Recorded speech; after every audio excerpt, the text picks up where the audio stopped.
Hello, and welcome to another screencast. I'm David. I'm drinking a cup of tea, and the next 15 minutes we're going to be looking at the French New Wave. We've got a lot of slides to get through, so let's get stuck straight in. The French New what? The French New Wave. So the term was coined to describe a group of filmmakers from the late 1950s to the mid-1960s in France. Key names include Jean-Luc Godard, François Truffaut, Agnes Varda, Chris Marker.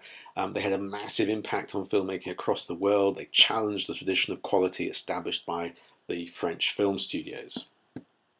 There were two distinct groups, the left bank and the right bank.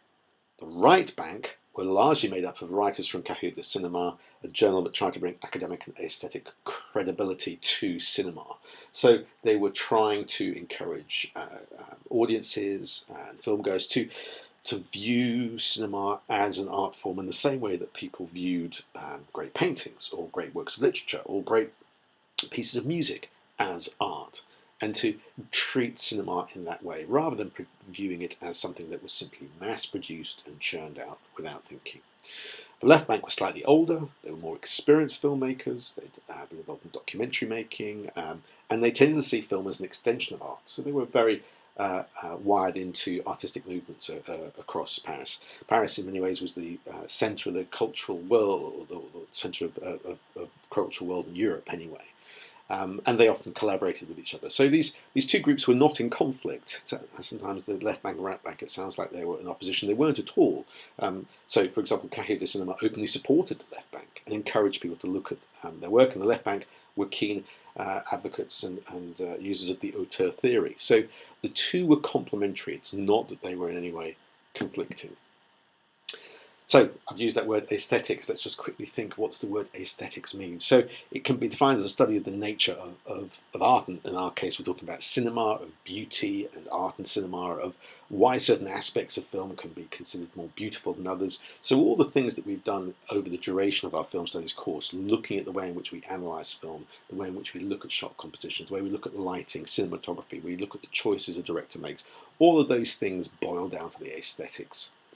So what makes the French New Wave's aesthetics different? What were they shaped by? What was distinctive about the French New Wave? Well, for starters, they really placed an emphasis upon the auteur, the director, being the person who shaped the script, shaped the film. They were the centre of all the decision making that went on. There was no shot-by-shot storyboard used. They weren't focused on a prefix plan, and instead space is left for improvisation in filmmaking, in dialogue, in performances.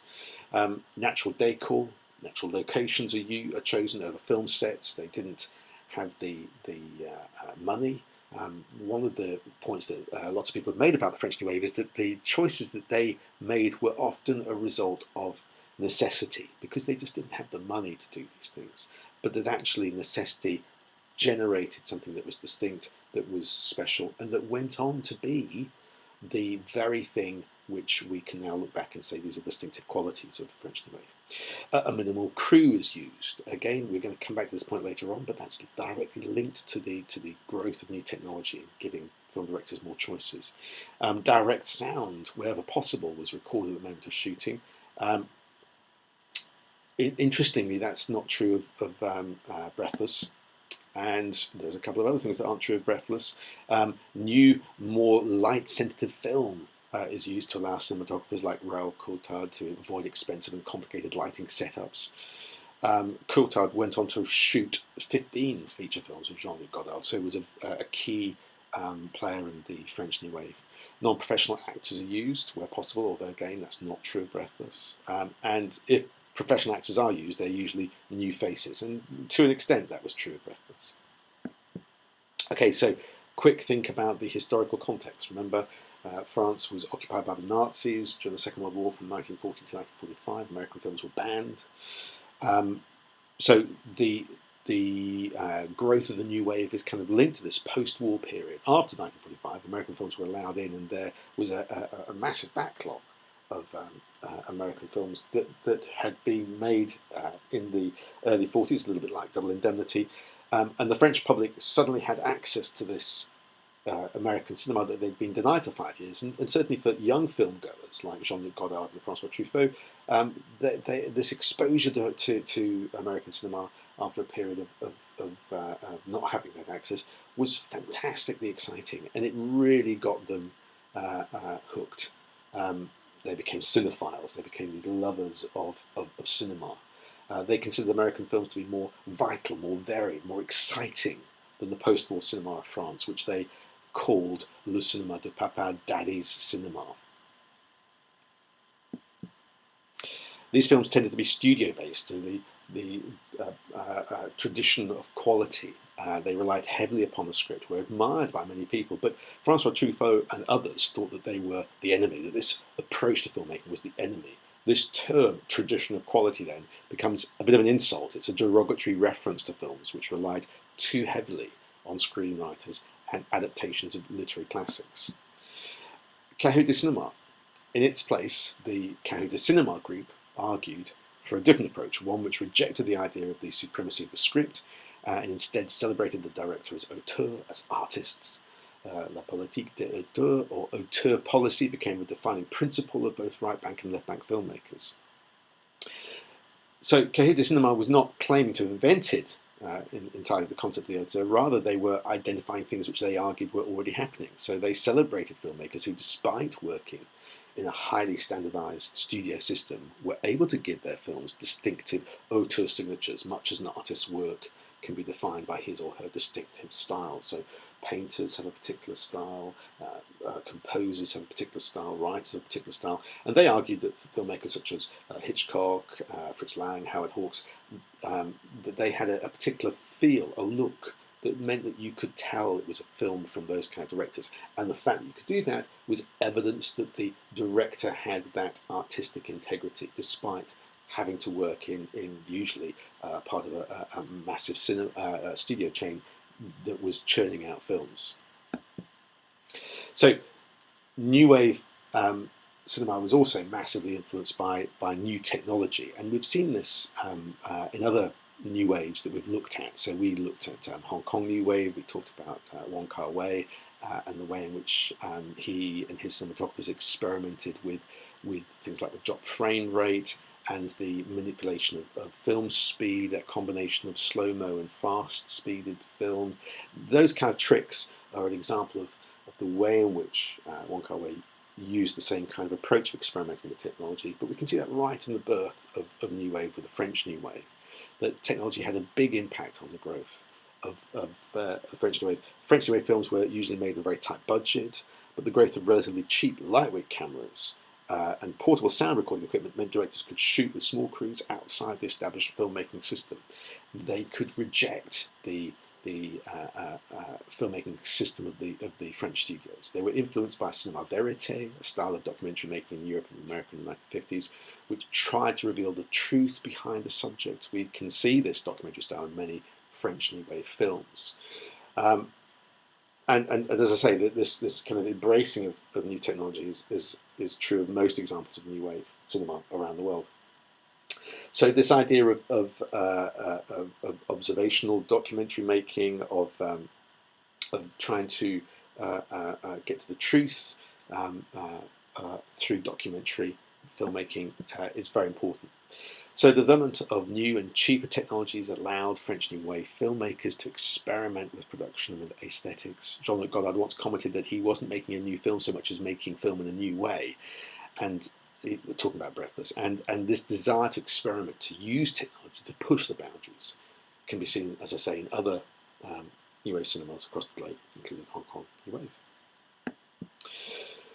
Okay, so a little bit more about some of the historical context, social and political context. France was going through a period of massive change after the war, like Britain in World War II had changed the country forever. Although French colonies, Morocco and Tunisia, became independent, Algeria proved to be much more difficult. 18,000 French soldiers were involved, died in the war. 250,000 Algerians died in the Long War.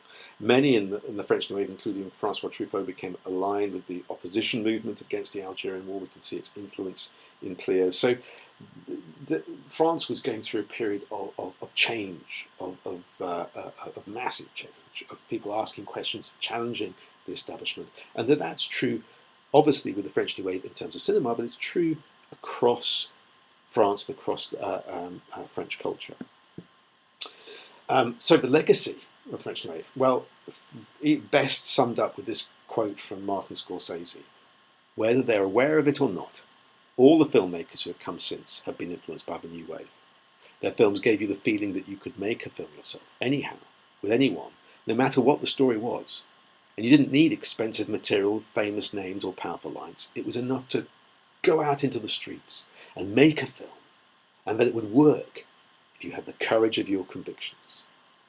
Now, Scorsese said that in January 1999 when Cahiers du Cinéma published a retrospective, and they looked back at the French New Wave and asked questions about what difference has it made, what impact has it made. And Scorsese and loads of other people were massively influenced by it. One of the quickest and easiest ways of looking at the impact of the French New Wave is to have a quick look, and you can do this via Google or Wikipedia, at the American New Wave, also known as New Hollywood. So this period of filmmaking runs from the mid-1960s to the early 1980s and takes off as French New Wave is drawing to a close. And that's no accident, because you can see that the spirit of experimenting, of pushing, of questioning, of challenging, of rejecting continuity editing and exploring different ways of using discontinuity editing, of playing around with film form, of raising questions about the way in which films should be made and the way in which they should be structured and the things you could do with film. All of those are a massive part of the films that came out in that period of the American New Wave.